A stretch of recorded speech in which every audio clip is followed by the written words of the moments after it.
All right, you're welcome along to Thursdays Off the Ball. Nathan with you until 10 o'clock. A momentous night for us after 18 months. John Giles is going to be back in the Off the Ball studio. He'll be joining us at 9 o'clock for an extended appearance on the football show, reflecting on what might have been for the Republic of Ireland. A heartbreaking night in Faro. John was right. All Cristiano Ronaldo does is score goals, and unfortunately for us, he scores them at the right time. A devastating night, but what a performance it was. Get your text in 53106 and at Off the Ball on Twitter. We'll also be talking with Stephen Hunt at 7:30, looking back on last night's performance and where Ireland and Stephen Kenny go from here ahead of Azerbaijan on Saturday and Serbia on Tuesday. Both those games live on Off the Ball as well, and it's just a night of midfielders with guile. Will we say that about Stephen Hunt? We will say that about Stephen Hunt, because Roberto Di Matteo is going to be with us after 8 o'clock looking back on his career. So a whole lot of football to get through over the next 3 hours. We'll talk about the Paralympics as well and how the Irish got on overnight. But if you want to get in touch, as I say, 53106 is the text number. Richie McCormack is back with us. Evening, Richie. How are you, Nathan? Ronan Mullen is there as well. Evening, Ronan. Hi, Nathan. What's the crack? I'm all right. I've just about recovered from last night. I got home. I rarely remember commentating on an Ireland match that was quite so enjoyable and that so much happened in. And I ended up watching the game back last night. Just couldn't sleep because I was sort of so buzzed up after it all and so bloody upset as well. A lot of people are trying to bring us all back down to earth by pointing out that Portugal were dominant, missed a penalty, hit the post, had over 70% possession, had 30 shots, although the vast majority of them were blocked down at close range, and that Ireland have now lost 3 games in a row and aren't going to the World Cup. Where do you sit on it, Ronan? Yeah, I think that latter point, to a certain extent, I think if we were, like, say, we had to beat Luxembourg, for example, and we were right in the throes of qualification, it would hurt a lot more. I think it hurts on the basis of the performance that merited something more than a crushing defeat like that. So I think that was the main takeaway. But as you said, it's so difficult to distill the game into one thing, because like there's so many different talking points. It's just rare for an Ireland game. It felt like more happened in that break in play after the penalty award than has happened in the last 10 Ireland games. Just like the amount of intrigue. Obviously Ronaldo's flashpoint with Darragh O'Shea, we call it a flashpoint. Is it a red card incident? I don't know. Like, I think at the time when you look at the gesture or the motion, you think, geez, if any other player does that, it's a straight red card. But maybe on reflection, he catches him in the arm, and maybe Darragh O'Shea, although like most players would do what he did, would probably think again a bit, maybe tumbling to the floor. But the penalty, I've seen a couple of angles of. Sorry, I've only seen the one angle is the problem, which is the angle from behind. I'd love to see it, because I thought initially as well he had sort of just thumped them on the shoulder, which again, the second you take any sort of a swing, you're asking a question of the referee, which makes it all the more galling that the referee didn't even look at it. The more you look at it, it seems maybe he did half clip him on the neck or the lower part of the face. Look, he didn't clip him enough for Darragh O'Shea to go down, but if Ronaldo clips you on the face 10 minutes into the match, you're going down. Yes, we shouldn't condone it, but it's an opportunity that Darragh O'Shea saw. But the fact the referee didn't even have a look, I just cannot understand this. That'd be my sense of it. Like the cliche is, if you raise your hand in football, you have every chance of getting a red card. And as I said, I think if any other player is involved in the incident prior to taking a penalty kick, like the referee would 100% at least look at it. And having looked at the actual penalty incident for so long, it did look like a non-penalty to me. I don't know what the margin of error is for referees. Does it have to be, I know clear and obvious is the term that's thrown around, but was there enough to maybe overturn what he gave on the pitch? But like what he was given on the pitch, Nathan, I don't need to tell you, the pendulum was swinging Portugal's way for a lot of those 50-50 decisions. So it was kind of in keeping with, it set a tone for his decision making throughout the night, which was like bordering on a joke at times. But like, I would maybe, like the 5 minutes at the end of the game, I think a lot of people are giving a lot of play to that Portugal scored 20 seconds after the 5th minute, but like it's a minimum of 5 minutes. Like, this is just the reality. It happens all the time. It'd be even weirder, I would have thought, to blow up as Portugal are on the attack. So he kind of had to let that play out. Unfortunately, it played out in the worst possible way of Ronaldo, which wasn't just a magnificent goal, the second one in particular. So fairly cinematic end for him, but a crushing one for Ireland. Yeah, Richie, I don't want to go on too much about the referee's performance, because if you even take them as 50-50 decisions, it did feel as though the vast majority of them went Portugal's way, and you can spend too much time talking about that. And I'm not talking about actually the Irish performance against a star-studded Portugal side, albeit one that set up very peculiarly tactically in it was sort of 4 defenders, 1 defensive midfielder, and everybody else just sort of do what they want and don't bother tracking back, lads, if you don't want to.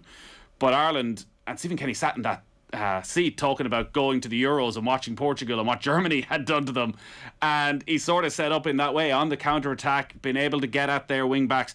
But Ireland on the counter-attack, it wasn't just hoofing it forward and hoping for the best, backs to the wall. Actually, when they'd win it back in midfield, and they won the ball back dozens of times on the edge of their own area, they'd play it out to Coleman, play it out to Doherty, who were outstanding, who would control the ball, calm it down, maybe play a nice 1-2 with the midfielders, and wait for Ida and Connolly to make those runs, spinning off the defenders, play it down the wing and set Ireland away. It did seem as though that tactically this was Stephen Kenny's best night so far. Yeah, he got it very right, and he was helped along the way by the fact that several players actually probably had their best games in an Ireland jersey in a long time. Matt Doherty, I thought, was fantastic in everything he was asked to do on that left-hand channel, both in an attack-wise and defensively as well. Seamus Coleman, I think last night, showed what an intelligent footballer I think he is. There were several moments throughout the first half in particular when he was breaking forward and just picking the right ball and just being able to find a ball in around the corner as well. He looked to be far and away Ireland's most clever player, and I think he's put to bed any sense that he would be in danger in terms of his starting place, because he's just too good. And there's every reason to believe that Doherty, even when Enda Stevens is fit, should continue on the left-hand side, because I don't think he's let anybody down there. I thought Jamie Mcgrath, for his debut yesterday, or his first start, we should say, was immense. Like, you would never think that is a player playing for St Mirren, who was making his first international start away to a team ranked 8th in the world, with potentially one of the best players of the last decade playing for them. Like, he just looked like he was at home. Andrew Omabamidele, when he came on for Dara O'Shea, was just like, he was like a Rolls Royce. And to think that we do have a back three, which has been shored up under Anthony Barry, and I think his influence has to be highlighted as well. But we have that back three that is now three of 4. You presume Dara O'Shea isn't going to play the next 2 games. Omabamidele will come in alongside Shane Duffy, who should be full of confidence after displays for Brighton and last night. And John Egan, who as well was fantastic. The 2 of those and Omabamidele were superb at the back. Adam Ida was a willing runner and was far better in possession than he had been, say, in the Hungary friendly. And that was pointed out by Brian Kerr and Damien Delaney on the telly last night, that his hold-up play wasn't that great in those summer games, particularly against Hungary, but was much improved last night. Aaron Connolly, major question mark still over him, of course. And Jeff Hendrick as well, I don't think particularly had his best game. But there are several, like that back 5, I don't think you could fault. And then you've Gavin Bazunu. Like, he's 19 years of age. He's no right to be playing with the confidence with which he's commanding his area. Not only saving the penalty, he just never looked flustered throughout the night. And that's, I guess, what people are feeling heartbroken about, is that it was such an improved performance. It's a team that is very clearly going places, and deserved at least a point last night. I thought Hendrick had a good game again. Like, I think again, the energy he brings, just breaking things up. He's never going to be the technical player who's doing what Josh Cullen is doing and spinning it with the outside of his right boot to release Connolly. And I also think a lot of the analysis of Connolly has been very harsh. He didn't just magically appear in all these brilliant positions over the course of a game. Like, the intelligence of his running to get into those positions, to be able to spin off Pepe, to be able to isolate him at times. The concern, obviously, with Connolly is just in front of goal. And is it something he can now learn, that he can be educated by the Irish management team and by the Brighton management team to take those opportunities? Because the one that ultimately resulted in the goal from the corner was the one that, you know, a top class striker takes every day of the week, that the second they cut into the area from the left hand side, they know what they're doing. They're either opening their body up and trying to bend it in Michael Owen style, Thierry Henry style, into the top right hand corner, or you're waiting for that moment when the keeper comes and you dink him over the top. Whereas he seemed to have about 4 different ideas, and in the end sort of half-heartedly toe pokes it towards the corner, and it's an easy save in the end for Rui Patricio. And throughout Stephen Kenny's campaign, like, we're probably up to half a dozen clear cut Aaron Connolly opportunities without a goal, and it doesn't seem as though he's short in confidence, Aaron Connolly, and it's brilliant that he's getting into that position. But at some stage, geez, we do need him to start taking these chances, because that is the difference in nights like that. If Ireland go 2-0 up, Portugal ain't coming back. I think in confidence terms, yes, he's getting into those positions, but there's another layer to that whereby you need to have the confidence to put these things away. And he's always seemed, I think, pretty much from his breakthrough with Brighton, and definitely in the games that I watched him with Ireland prior to last night, he needs a run of games and he needs a run of chances. And if he puts one away, he'll put a second away fairly quickly. That was obvious when he did that with his opening salvo for Brighton last season. I wish he'd had gotten a loan away to the Championship from Brighton before the transfer window closed. I really do, because I think in a Championship team with a run of games, being able to come up against that level of defence, let's just say, I think he'd probably prosper, and we could see the benefits of that. But again, he should have had at least one penalty, possibly two. His reputation probably got a bit ahead of him, and Mate Jug's performance last night in terms of being referee was criminal. Like, it really was. Like, was it? Yes. Look, the point I knew we were in trouble from his perspective was after the Ronaldo penalty, there was a pause for literally no reason to see if it would be possibly retaken. And there was no explanation given as to when that would be. And I thought, oh Christ, we've got one of these lads here. We've got another Raul Nazar. And he proved to be the case. Like Ronan rightly pointed out, that we can't complain about the 5 minutes overtime or there being 20 minutes or 20 seconds added onto that. There was an issue during that, prior to, I think, the equalising goal, or maybe even the second, that there was a free kick given for nothing on the edge of our box. Like literally nothing. They were looking for a penalty to give. Yeah. And they're looking for something to give. And he eventually acquiesced, gave them a free kick in a decent position. And from that position, Portugal were able to engineer a goal eventually from that. So we were done by Mate Jug last night. There's no two ways about it. We could have played better. We could have done a lot more in front with our chances in front of goal, but he didn't help. No. Just on the Aaron Connolly thing, I was going to make a similar point to Richie, just that it's all about repetition with him. He needs a manager to put some faith in him, because he's in that weird purgatory of he hasn't played much like underage football, and he's been sprung into the senior setup at Brighton, but like he's in that in-between stage where he's not getting trusted. Like if he has a bad game, and there was that incident last year where he missed a chance and kind of drifted out of the team for a couple of matches, like it seems like if he's a bad game for Brighton, he doesn't appear for 3 or 4 matches. He needs to and it's difficult in the Premier League. Listen, we don't have many Premier League players, and there's a reason, it's difficult to stay in the starting 11, so he is going to have to start taking those chances. But you rarely walk away from a game of any, like Ireland or Brighton or any stripe, where Aaron Connolly didn't affect it. Like he's visible in every game. He keeps getting in those positions, and like he's up there with our most talented players, and the raw materials he's got in terms of that pace. Like we do not produce many fast players. No. And he's roasting teams every international break. So if he can stay fit and like keeping the right frame of mind, obviously start taking those chances. He mightn't be the prolific goal scorer that we had pegged him to be when he rattled in those goals against Tottenham, but he's going to be a big player for Ireland going forward, I think. In terms of what it means for Stephen Kenny, in one way I still feel that because of Luxembourg can't afford another night like that, and there's a potential banana skin against Azerbaijan on Saturday night. But if Ireland can start to back that up, there's a real opportunity now actually for the FAI to come out and get ahead of this. If Ireland can go on and perform well over the next 2 games and beat Azerbaijan and have another similar type performance against Serbia on Tuesday night, actually to give a bit of certainty and a bit of continuity and say, yes, we have seen the signs, you've had a huge amount of issues over the last year, but let's make that commitment and let's make it now and say that you are our guy, because we know his contract goes till next summer. He'll be there for this qualification campaign. He'll be there for the start of the Nations League campaign. But actually, like, that is a young team full of inexperience that are now playing in a cohesive way, in a way that they seem to believe. The experienced players have bought into it as well. And actually, that for everybody's sake, to end this conversation, because like this is Irish football, the conversation around the manager can get so toxic so quickly that the easiest way to end that is saying, all right, we accept we're not going to qualify here, but we're happy with the progress that we're seeing, and let's just give that commitment now and give him that contract until 2024. Yeah, well, it feels like with the brain. Feels like last night. Sorry, go ahead, Ron. No, I was just going to say, it feels like last night is a turning point, but it only is if we make it one. So like it's a real test of managerial mettle to capitalise on what was a brilliant performance last night against Azerbaijan. What's a totally different task. Like if we go out and play as we did last night against them, it's going to be another stalemate. And you know how those go in the Viva. When those games start to drift, it becomes danger territory, as was evidenced against Luxembourg, which obviously came off the back of another disappointing result away from home. So I think if, as you said, if he can put a win at least at the weekend and another good performance to round out this international window, it's a no-brainer to give him a new deal for the points that you've made. Like he's totally revitalised this team in terms of profile, in terms of playing style. He doesn't have the points to show for it, and at a certain point that's going to tell a tale. Like we can't come on here and defend a manager who has no points on the board, like as this campaign continues to roll forward. So results are to some extent important now, as much as performances are the priority. You are listening to the Newsround on Off the Ball. It's all with thanks to Gillette. Put your best face forward with their new and improved razors. Keep your texts coming to 53106. We'll run through them in a couple of minutes' time. But Richie, you're starting with some reaction from last night? Yeah, Stephen Kenny saying afterwards that Ireland were harshly treated by the Slovenian referee Matej Juk. Nah.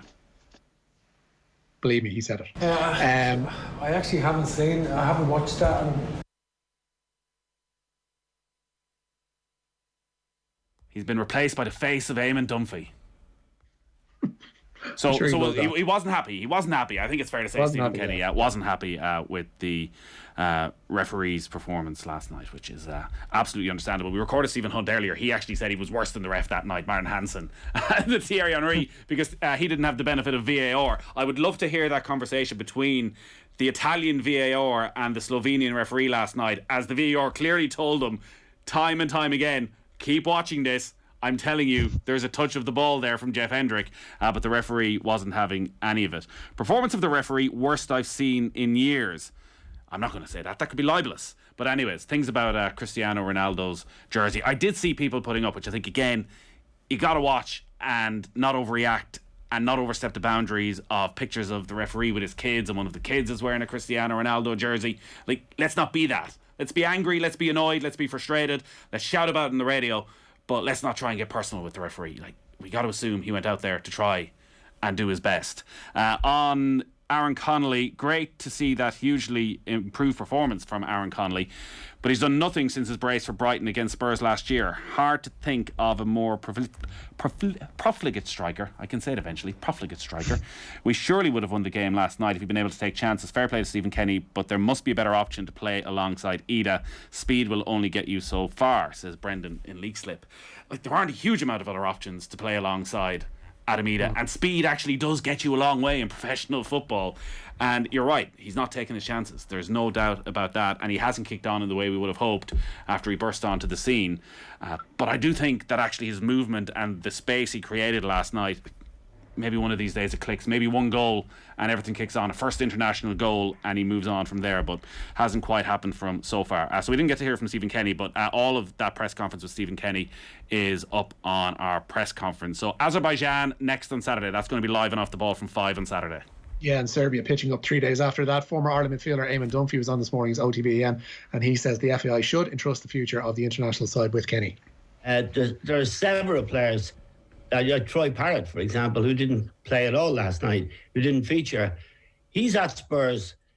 He's a very, very good player. He's a top-class player, but he can't break into the team. Mourinho wouldn't give him a shot at it because they're going out and spending money on foreign players. Now he's at Ipswich on loan, but Stephen will help him and play him and have the courage to play him. But it's so much more difficult now.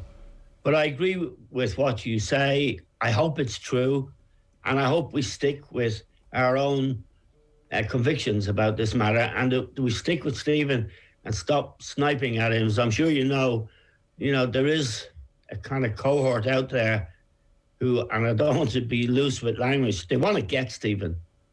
And that's really profoundly wrong. Look at the COVID thing. Shane Long went down last night.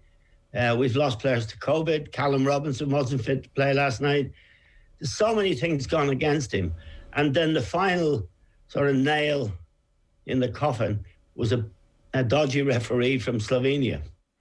I fear this great moral victory is a get-out-of-jail card for the management team. We could well now finish bottom of the group for the first time in over 50 years, and the Kenny regime will point to last night as signs that things are getting better. It's like the captain of the Titanic saying at least things have stabilised when it slammed into the seabed, says Cullum. Well, for Ireland to finish bottom of the group, they'll probably end up losing to Azerbaijan on Saturday night, in which case I think the view on Stephen Kenny will change pretty quickly. As we're saying, last night is a sign, hopefully, of what's to come. But they do now need to kick on over the next 2 games and prove it. So, I don't know. Are they going to finish bottom of the group? I would say it's unlikely at this stage. What else you got for us, Richie? Galway's hurlers are in need of a new manager tonight, Nathan. Shane O'Neill has stepped down after 2 years at the helm. The Tribesmen lost to Dublin in this year's Leinster Semifinals before a qualifier defeat to Waterford. Yeah, I think this was widely rumoured. So there's quite a few of the top teams now looking for new coaches this season. And Davy Fitz, where is he going to end up? What odds would you give me on Davy Fitz ending up at Galway, Ronan? Joe Canning coming out of retirement. Yeah, well, Joe Canning coming out of retirement would be a big one. But where is Davy Fitz's stock now in terms of the management cycle? I know he's been like incessantly involved with different teams for like several years at this point. But is it likely that he's going to go straight back into another gig? The Davy factor, Ronan. You can't underestimate the Davy factor. The Davy bounce, and like I was at the All Ireland semi-final where they had Tipperary beating all ends up and Tip had a man sent off, and it looked like Davy was about to bring Wexford in All Ireland. Obviously Tipperary went on and won that All Ireland, so it showed how close he got them. So I think he is a little bit some sort like dismissed as like sort of the caricature that the media tend to paint him as sometimes, but like he has delivered. He's delivered in All Ireland for Clare. He's delivered everywhere he's been, really. So like if someone wants to take a chance on him, I don't know whether it's going to be Galway, but they have obviously plumped for outside managers before. But as you said, it's rarely been so many vacancies at top counties. I know it looks like we're in the midst of a Limerick dynasty at the moment, so maybe people are looking at it and thinking, we'll give it a couple more years. But yeah, I think whereas football is coming into more of a flux, as you're probably come to terms with, Nathan. I wonder, did you use up all your sporting heartbreak last night, or do you think you have enough left for another week? Because it's going to be kind of coming into focus now a little bit. Wow. No. There's always room for more. Turns out when you're from Mayo, but I'm quietly confident this time. Quietly being the word that I'd like to use, and I'm not getting carried away. Well, they're favourites now. What? So you can't. They're massive underdogs. Just happy to be there. Period of transition in Mayo football. Period of transition. Job done. You might as well etch the name on the Sam Mcgrath now. It's done. happy like to be there. Those bonfires. Any tickets, lads? Any tickets for anyone? It's very quiet on the ticket front, it has to be said. I think the usual ways of tickets, the way they trickle down, are completely gone because it's only half the attendance at Croke Park, which means everybody can literally say and honestly say, yeah, I have no idea. I don't have a ticket. I have no idea. So there's going to be a lot of frantic Mayo people over the next 7-8 days. We should run a competition and see if one of the Murphy family can do the job there. I can forgive Connolly missing chances if he would get over the need to win the match single-handed. Sometimes a pass to a teammate was a better option, but he never once looked. Agreed, he needs game time at a lower level club, says Paul, but he's not going to get it now till January at the very least. You do think he's going to get some game time at Brighton anyways. Eddie Hearn had some interesting quotes today, Richie. Yeah, he's gone from saying Daniel Kinahan's involvement is bad news for boxing, but he has said that Daniel Kinahan's been negotiating on boxers' behalf with Sky Sports. Kinahan, of course, has no criminal convictions, but was named in the High Court in 2018 as a senior figure in organised crime on an international scale. Kinahan admitted to acting as an advisor to several boxers following the broadcast earlier this year of the Panorama documentary Boxing and the Mob. But Hearn has cast today new light on the closeness of the Dubliners' dealings with broadcasters. Speaking to IFL TV, he says Hughie Fury, Savannah Marshall and Lewis Ritson, all advised by MTK, have had Kinahan act on their behalf with Sky. Yeah, I think all different scenarios. I mean, Lewis, I think he's doing one fight with Boxer. Those three in particular, obviously managed by MTK, and I think their advisor Daniel spoke to us and Sky, and basically this was a massive opportunity for them. Yeah, I've no doubt there's going to be lots more coverage of that over the coming days here on Off the Ball and elsewhere. Richie, on the Paralympics, Niamh Talon from hersport.ie will be with us in a little while to run through the day, but a good day for Patrick O'Leary. Yeah, the breadth of sport that Ireland are doing well in is to be admired. It was a good day for the Cork canoeist Patrick O'Leary in Tokyo. He advanced to semi-finals of both of his events today. He'll return for tomorrow's KL3 200-metre semis after placing 5th in his heat today, while another 5th place in the VL3 means O'Leary will return for that semi-final on Saturday. Swimmer Barry McClements bowed out of the games with a 4th place finish in his heat of the S8 100-metre butterfly, while Patrick Flanagan was 7th in his heat of the S6 400-metre freestyle. I flicked on Sky Sports news of a Thursday afternoon run earlier. Breaking news from the England camp. I wonder what could it be? Could it be an injury? Somebody ruled out for the season? Gareth Southgate has made a major decision to include Jack Grealish in his starting 11 for tonight's game. They couldn't quite believe it, that after Manchester City spending £100 million on him, Jack Grealish was good enough to start in the England team. I saw that, the Man City bounce of Jack Grealish getting his game. I don't know, I was so underwhelmed by England at the Euros, and it's going to take a while to shake it off. I think they've gone again with Phillips and Rice in that double pivot, and like to what extent we put an overemphasis on tactics, but it's definitely a mindset from Southgate. I kind of was hoping, well, as a football fan rather than any sort of an England fan, that he might like wipe the slate clean and get more of that attacking talent into his team. At least he's got Grealish in there, but I think if England go in with that stilted system for the World Cup, which is pretty close at this point, if he goes again with what he did at the Euros, I can't imagine they'll get the silverware they're looking for. You wouldn't mind the sort of double pivot of Rice and Phillips if they played in that style of fullbacks bombing forward, and suddenly you got Mason Mount, and so you have those two guys whose job is to protect, but you have everybody else using their full talents. But we rarely saw Luke Shaw and Kyle Walker get over the halfway line. Like Trent Alexander-Arnold not involved in the team again tonight. It does feel like his conservatism at some stage it may start to feel like it's holding this England team back. And as much as everybody likes Gareth Southgate and respects Gareth Southgate, Richie, surely at some stage the English media start to turn and ask questions and want a little bit more. What about Luke Shaw's goal in the final, Nathan? Is that not good enough for you? Then shut up shop straight out after that. But like it's funny because he took over this England team when they didn't have a pool of talent that they do now, and like had that five at the back system that, you know, navigated them to a semi-final really, like on the basis of keeping it solid and nicking goals. Harry Kane was obviously prolific in the early part of that tournament. That's not the case now, and a little bit of echoes of Portugal, who obviously grinded their way to that Euros in 2016, but like it's a totally different setup that Portugal are playing with as well, and they seem to be sort of caught in between things of like getting all this attacking talent onto the pitch. They've gone for that. They've maybe gone for like a 5-5 formation, but England are still sticking with the rigidity that I suppose, like, can you really argue major championships? Like do the ends justify the means? I think maybe to win that first tournament you can do it by any means necessary, but it's still so underwhelmed by England, and it'll take a while to shake that off. Eddie G makes a fair point on Twitter. Lads, how bad are we at time wasting? Suppose we're just not used to being in front. It's a fair point. And we're over there in Portugal with the master of shithousery in Pepe, in time wasting. Hopefully they could have learned a little bit of something. But you're right, that in those final minutes there was no way Ireland had of just killing the game, of slowing it down, tried to bring it to the corner at one stage, came back, lose possession. But maybe there was a wariness of the referee, Richie, of, you know, the little kicks of the ball away that might waste a few seconds here and there, that players have been booked, that he was been a little bit trigger happy.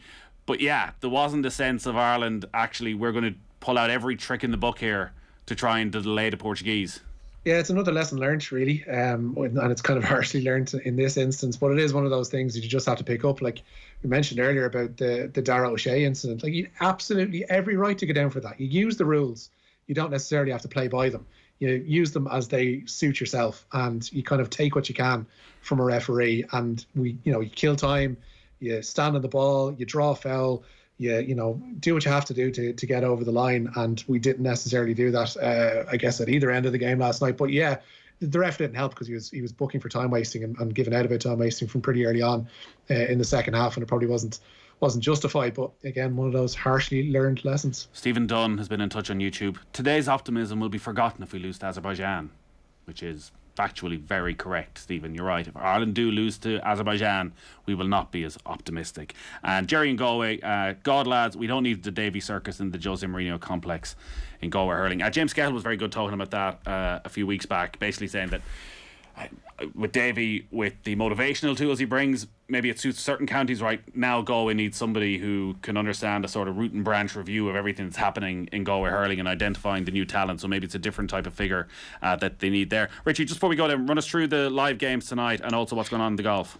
Yeah, Northern Ireland in World Cup qualifier action tonight. They're in Vilnius to play Lithuania. They're without Stuart Dallas, who's withdrawn due to personal reasons. Jadon Sancho picked up a knock in training and is out of England's Group I game with Lithuania. But as you mentioned, Hungary, as you mentioned, Jack Grealish starting in that one. 7:45 starts for both of those. And the Tour Championship, the season-ending Tour Championship, is underway. Given the FedEx Cup points rankings, Rory McIlroy began the day on 2 under par. Birdies at number 2 and number 4 today have brought him up to 4 under par through his first 7 holes. Patrick Handley started the day on 10 under par. He leads those rankings and has just played his first 2 holes, but a long old way to go over in Eastlake. Yeah, sure is. And OTB Sports /Golf Weekly, if you want to sign up to our Patreon. The latest episode of Golf Weekly is live right now. Ronan, great stuff as always. Thank you, Richie. Nice one. Cheers, lads. All right, we have got Stephen Hunt on the way in just a moment. Roberto Di Matteo after 8 o'clock, and John Giles live with us in studio from 9. The Newsround on Off the Ball. With Gillette. Put your best face forward with our new and improved razors. In these troubling times, worries and problems can become magnified, making it difficult to cope. At HelpLink Mental Health, we're here to help by offering free or low-cost counselling support 7